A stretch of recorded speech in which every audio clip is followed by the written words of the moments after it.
friends, welcome back to the channel today. My name is Carly and today we're going to be doing a Kickstarter preview. The game that we're going to be chatting about today is Oddland. Oddland is for 2 to 5 players, plays in roughly 40 minutes, and is for ages 11 and up. Oddland is the newest game from Allplay and I wanted to give them a special shout out for helping sponsor this preview today. In Oddland, you are an investigator of all things idiosyncratic. This island is full of flora and fauna unlike anything you have ever seen before. So it is up to you to explore this island and document these fascinating creatures. Now, like I mentioned before, Oddland is currently live over on Kickstarter right now. And so because this is a Kickstarter preview, what we're going to kind of do for this video is I'm going to start by explaining the way the game works, kind of what you're going to be doing on your turn and the overall goal for this game. Then we're going to jump into everything that I enjoyed about this game and who I feel like this game would be good for. Before I get any further into this video, I do want to make clear that this is a prototype copy of the game, so all rules, components, and everything is subject to change, so just kind of keep that in mind as you watch this video today. So having said all that, let's go ahead and jump into how this game operates and plays. Like most Allplay games, setup for this game is a breeze, and the components are very minimal. In this game, there'll be 1 scoreboard, 1 dry erase marker, 37 map cards, 12 species cards, 35 species tokens, 5 player aids, and then also a solo rules card. At the beginning of the game, you're going to shuffle all of the map cards and then you're going to deal 2 cards to each player. You will then take 2 cards and place them in the center of the table as your starting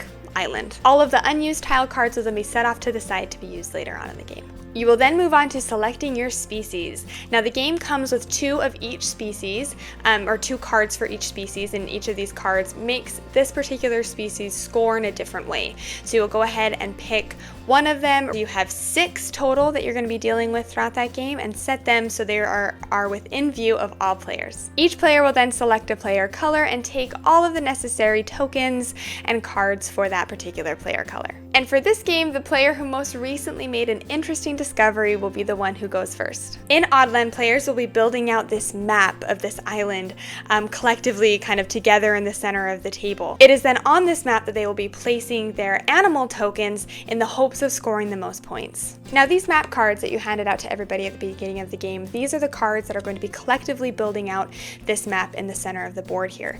Each of these map tiles has 4 spots on it, and each space has one of the 4 terrain types. The terrain types are shore, mountain, forest, or water. Now, if you have 2 of the same terrain types touching along an edge, if they are orthogonally adjacent, then they are considered a territory. Now, territories that touch each other orthogonally are considering neighboring territories. And knowing this will become very important later on when it comes to placing your animals and where you can actually place them. So let's move on to what we're actually going to be doing on your turn, shall we? So on a player's turn, there's 3 things that you're going to be doing. The first thing you will do is play a map card, then you will place a species token, and then finally draw a new map card. So let's start with the first thing you're going to be doing, playing a map card. On your turn, you will pick one of the map cards that you are secretly holding in your hand and add it onto the shared map board. You have to make sure that at least one space on your map card shares an edge with a space already on the map. You may cover 1 or 2 locations that are previously on the map with your new map card, and you are never allowed to cover locations that already have species tokens on them. Once you've placed your map card, now we move on to placing your species token. You will place one of your species tokens left in front of you on the map card you just placed. When you are placing your species, you have to make sure not to place a species token in any territory where there is already a species token.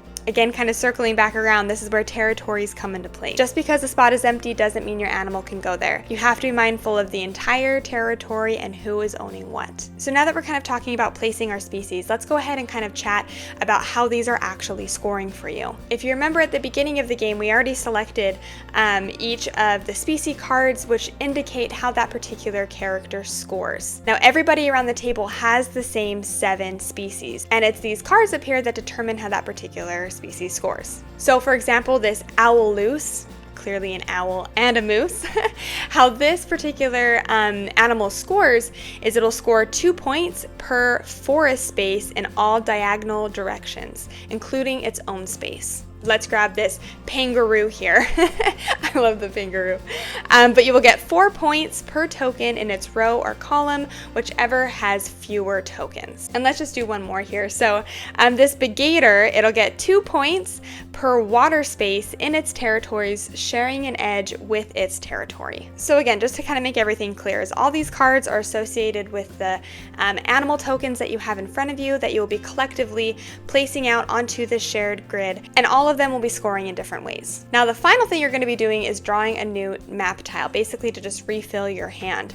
Now you're only going to be doing this if you have animal tokens that still remain in front of you. If you are out of animal tokens, then that means you've actually taken your final turn. So those are the 3 things that you do on your turn. And then play will pass to the next person, and play will keep going round and round like this until the last player has placed their 7th token on the board. That means that each player gets 7 exact turns, and then that triggers the end of the game. Endgame scoring is pretty self-explanatory. You get this little scoreboard here in your dry erase marker, and you'll just go through each animal species, and every player will kind of tally up how that particular species scores, and then record the points, and then whoever has the most points at the end of the game wins. So I really hope that kind of gives a general idea of how this game operates and kind of feels.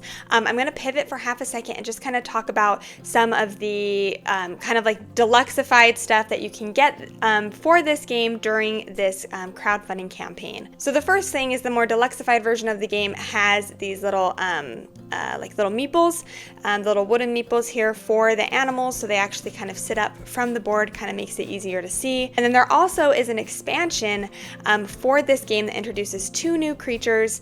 Again, it just kind of increases that variability a little bit. You can switch the creatures in and out, so you don't have to play with the same 6 creatures every single time you play. You get a little bit more variety. Okay, so I hope that gives you a really good idea of how this game operates and plays. We're now going to kind of pivot and chat about everything that I enjoyed about this game and who I feel like this game would be good for. If you are a fan of Allplay games, this one honestly feels like it just fits right in with their collection. It's a small box, a very straightforward game that honestly teaches in 3 minutes. When I sat down, every time I've taught this game, I literally can teach it in 3 minutes, and you are up, rolling, and you just get started. That's honestly kind of where a lot of Allplay games kind of hit for me, and that's kind of like their niche in my collection, is lots of their games are super just streamlined, sleek, they're easy to get to the table. I don't have to, if somebody wants to play an Allplay game, I don't have to sit for half an hour refreshing the rules. I can just literally pull it out and essentially just start playing immediately. Oddland is no exception. This is one that, again, you teach in 3 minutes, you can get up growing, and even the game itself. I've only played 1 game of this at 4 players, and it was around that half an hour mark for us personally.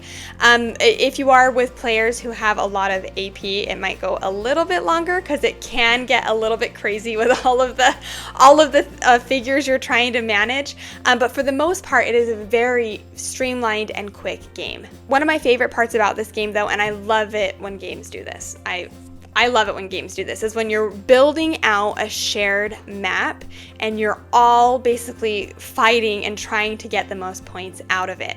I loved that puzzle in this game, and it's so much fun because you are actively trying to build yourself up and set yourself up without setting your opponents up as well. And it's fun because you can kind of bounce a little bit, I don't want to say abilities, but you can kind of bounce future moves kind of off of each other. If you see somebody going here with this particular animal and you know that's the way that they score, well, you know that they're going to be trying to set themselves up for that way. So how can you kind of benefit from that as well? This game definitely has some take that in it. I mean, there's definitely moments where you're placing stuff and you completely screw over your opponents. But having said that, there's not as much take that as I was anticipating there being, because you can only do so much to mess up the board. When you're placing your map tiles, you can only place them, if you're purposely placing them to cover up spots, basically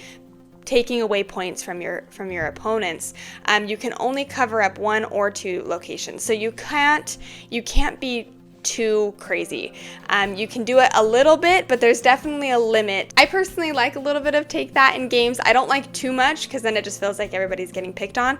So this game, it kind of struck that really good balance for me, where there was a little bit of, I see so-and-so getting ahead, let me try to screw them over a little bit. But again, you can only do it so much. So people don't feel like they're being picked on. And it is actually quite a bit more thinky than you would think looking at this board and kind of having me explain it to you. As you kind of start getting into it, it's okay.